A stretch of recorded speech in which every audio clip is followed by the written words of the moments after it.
சென்னை மாமல்லபுரத்தில் விநாயகா மிஷன் சட்டக் கல்லூரியில் சட்ட படிப்புகள் குறித்த விழிப்புணர்வு கலந்துரையாடல் நிகழ்ச்சி நடைபெற்றது. மாமல்லபுரம் அடுத்த பையனூரில் இயங்கி வரும் விநாயகா மிஷன் சட்டக் கல்லூரியில் அதன் முதல்வர் அனந்த பத்மநாபன் தலைமையில் இந்த விழிப்புணர்வு நிகழ்ச்சி நடைபெற்றது.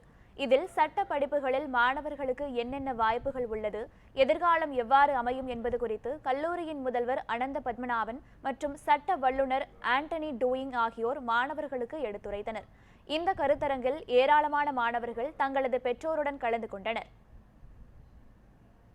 தமிழ்நாட்டில் பொறுத்த வரைக்கும் இப்போ நிறைய ஸ்டூடெண்ட்ஸுக்கு என்ஜினியரிங் மெடிசன் பற்றி ஃபுல்லாக அவேர்னஸ் இருக்காங்க. ஆனால் சட்ட படிப்பினால் என்னெல்லாம் வாய்ப்புகள் இருக்குது அது மட்டும் அவங்களுக்கு அந்த அவேர்னஸ் அவ்வளோ கிடையாதுங்க.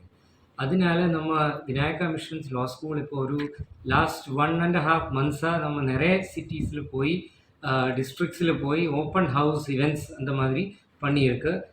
அதை எப்படி ஃபார்மேட் எப்படின்னா, அது இந்த இவெண்ட்ஸோட ஒரு இவெண்ட்டுக்கு ஒரு கெஸ்ட் இல்லைன்னா 2-3 கெஸ்ட் வருவாங்க. அவங்க ப்ராக்டிஷனர்ஸ். அது மட்டும் இல்லாமல் நம்ம என்னோட டீன் என்ன ஒஃபிஷியல் கெப்பாசிட்டியில் நான் கூட அங்கே இருப்பாங்க. நம்ம ஃபுல் அவேர்னஸ் அவங்களுக்கு லீகல் எஜுகேஷன் சட்ட படிப்பினால என்னெல்லாம் வாய்ப்புகள் இருக்குது அதோட அவேர்னஸ் கொடுப்பாங்க.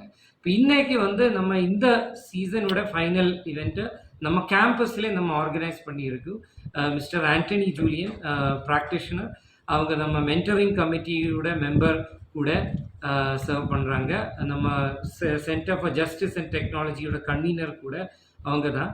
அப்போ அவங்களும் நானும் நம்ம ஃபேக்கல்ட்டி எல்லாருமே ஸ்டூடெண்ட்ஸ் பேரண்ட்ஸுக்கு இந்த ஃபுல் அவேர்னஸ் கொடுக்கறதுக்கு இன்னைக்கு இந்த ஓப்பன் டே நம்ம விநாயகா கேம்பஸில் ஆர்கனைஸ் பண்ணியிருக்கு.